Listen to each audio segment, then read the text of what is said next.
I was going to be a professional tennis player. And growing up, like, that was my only vision in life. In the humid Miami night, under the floodlights of Hard Rock Stadium, a 20-year-old left-hander from Quezon City stood on the baseline and refused to blink. Maybe just not quite enough purchase on the lob from Siegemund. Up to that. The crowd was already hers before the first ball left her racket. Flags waved, voices rose in a language rarely heard at this level of the sport, and every time Alexandra Eala struck a clean winner, the noise rolled like a wave across the stands. She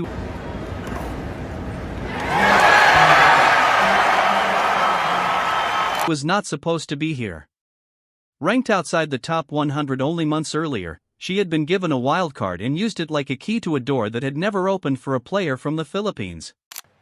I think I've matured a lot in the past year. I've been put in a lot of high pressure moments, a lot of big stages, which I am so grateful for. She beat higher ranked opponents, then she beat Madison Keys, then she beat the world number 2 Iga Swiatek, and suddenly the entire tennis world was asking the same question: how far can this go? That question still hangs in the air a year later, louder than ever, because Alexandra Eala is no longer a surprise guest. She is the story itself, the living proof that a country with almost no tennis infrastructure can produce a player capable of rewriting the map of the women's game. She was born on May 23, 2005, in Quezon City, the daughter of Michael Eala, a business executive, and Rosemary Riza Maniego Eala, a former national swimmer who had once stood on the podium at the Southeast Asian Games. Tennis entered her life through her grandfather, Roberto Lolo Bob Maniego, who introduced both Alex and her older brother Miko to the sport on the shell courts of Valle Verde Country Club. The racket was almost as big as she was. The lessons were simple and relentless. Show up every day. Hit one more ball. Never accept that the ceiling is fixed. By the time she was 8 years old, she was already competing seriously, and by 13 the family had made a decision that would change everything. They moved her to Mallorca so she could train full-time at the Rafa Nadal Academy. It was not an easy choice.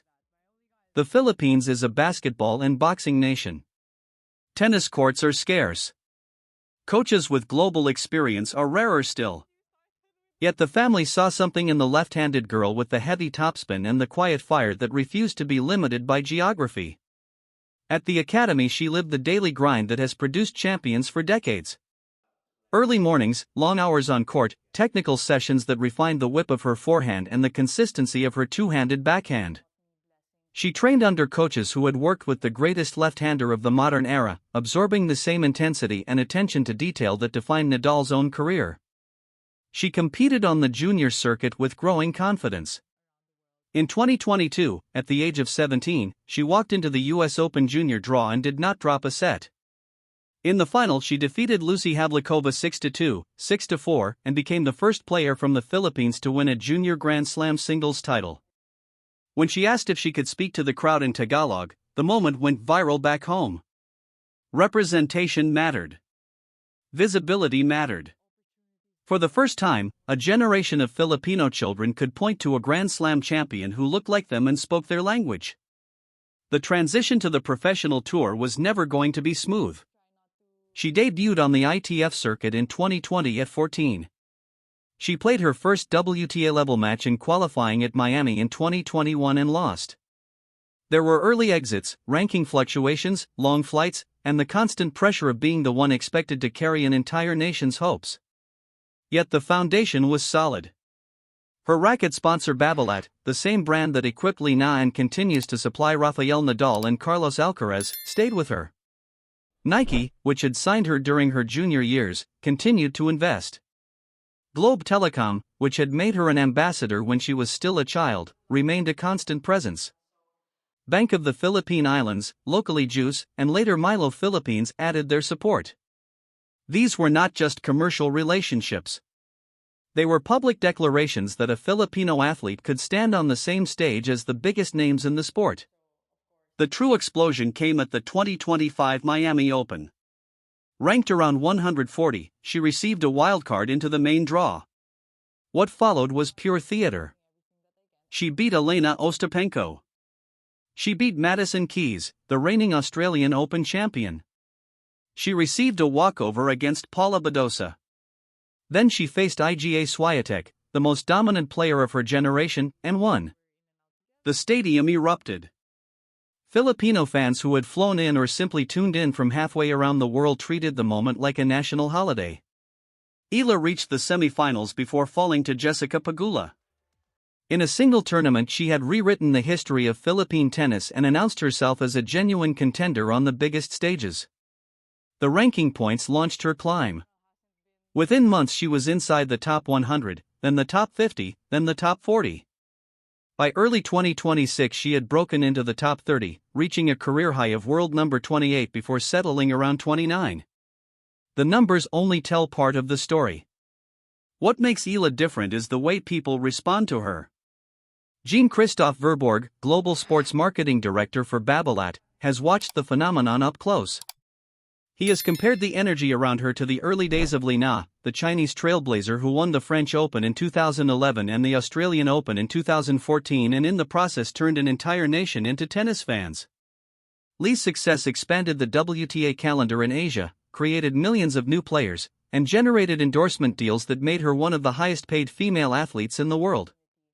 Eala is following a similar path, but from an even less traditional tennis nation. She's from a small tennis country, Verborg has said, so she doesn't have all the lights on her. And suddenly, with what happened in Miami, every single tournament she's playing, it's crazy how many people around are watching her. The smile, the energy, the visible joy in competition, these qualities travel. They turn neutral spectators into supporters and supporters into evangelists. Her fans travel well. In Dubai and Doha, the stands fill with Philippine flags. In Miami, the stadium court becomes a sea of red, white, and blue. Even when she is scheduled on smaller courts, the noise follows her. Marketing experts note that her authenticity is the key. Crystal Antonia Russell, a professor of marketing, has observed that people love an underdog story, especially when it comes from a place with no established tennis history. The pride is genuine. It cannot be manufactured. Nike, a brand that has at times been criticized for leaning too heavily on established superstars, finds value in aligning with a player who still carries the underdog narrative while performing at an elite level. The limited edition collections inspired by her Filipino heritage, the Sampaguita hair ties, the in full bloom designs, these are not mere merchandising. They are cultural statements that travel far beyond the tennis court. The 2026 season has only amplified the narrative. She reached quarterfinals at major events, defeated top 10 players, and on the grass of Birmingham claimed a WTA 125 title. Then came Wimbledon. On center court, against the defending champion IGA Swiatek, Eala produced another career-defining performance. She won the first set tiebreak 11-9 after nearly 90 minutes of attrition, then dominated the second set 6-2. The defending champion was gone. The Filipina was into the second week of a Grand Slam for the first time. She ultimately fell in the fourth round to Jasmine Paolini, but the statement had already been made. A player from a country that had never produced a top 30 woman was now routinely beating the very best and forcing the sport to expand its idea of where champions can come from. There are still challenges. Tennis measures greatness by Grand Slam titles, and Eala has yet to go deep enough to collect one. The ranking system is unforgiving. Defending points from breakthrough runs requires consistent excellence. The physical and mental demands of a full calendar, the travel, the expectations from an entire nation, these pressures do not disappear. Yet those who have watched her closely believe the same qualities that carried her from Valle Verde to Mallorca to Miami will continue to serve her. Matthew Futterman of the New York Times has spoken about the mental leap required for a player from the Philippines to believe she belongs at this level. Eala did not merely make that leap. She has turned the leap itself into one of her superpowers. She speaks openly about the potential of Philippine tennis, about the hidden talent waiting for support and exposure. She carries the flag without seeming crushed by its weight. Off the court, the opportunities continue to multiply. Endorsement deals with global and local brands place her in the conversation with the most marketable athletes of her generation. Appearances in Vogue Philippines and Tatler Philippines extend her reach into fashion and culture. The first Philippine Women's Open, held in Manila with Eala present, signals the beginning of a domestic tennis infrastructure that did not exist before her rise.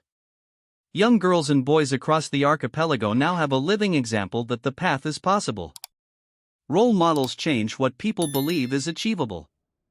That is the long-term legacy that sports marketers and national federations both understand. Li Na's success created a generation of Chinese players and expanded the commercial footprint of the sport across Asia. Eala's trajectory suggests a similar expansion is possible for Southeast Asia. Tennis is no longer the exclusive property of Europe and the traditional powers. Players from emerging nations are climbing the rankings and filling stadiums with new audiences.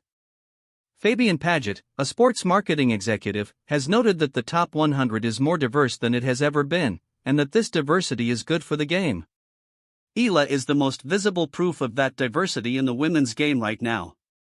Her story is not only about ranking points and match wins. It is about representation, about the power of a single athlete to shift perception and open doors that had previously remained closed. Every time she walks onto a court, the narrative deepens. The left-handed forehand that can open angles most players only dream of. The competitive fire that refuses to accept the role of underdog once the match begins. The smile that appears even in the hardest moments. The quiet acknowledgement that she carries more than her own ambitions. These elements combine into something larger than any single result. They create the Alexandra Eala effect, the phenomenon that fills stadiums, drives social media, attracts sponsors, and, most importantly, makes a new generation of children pick up a racket and believe the impossible is simply the next step. She continues to train at the academy that shaped her, still refining the details that separate good players from great ones. She continues to speak with the same grounded perspective that marked her junior success. She continues to win matches that once seemed beyond reach. And every time she does, the question returns with greater force. Why could Alexandra Eala become tennis's next global trailblazer? Because she already is one. The only remaining question is how far the trail will extend, and how many others will follow the path she has carved from the shell courts of Quezon City all the way to the brightest stages the sport can offer. The story is still being written, one match, one ranking point, one roaring crowd at a time, and the tennis world is watching, waiting to see just how high this particular underdog can climb.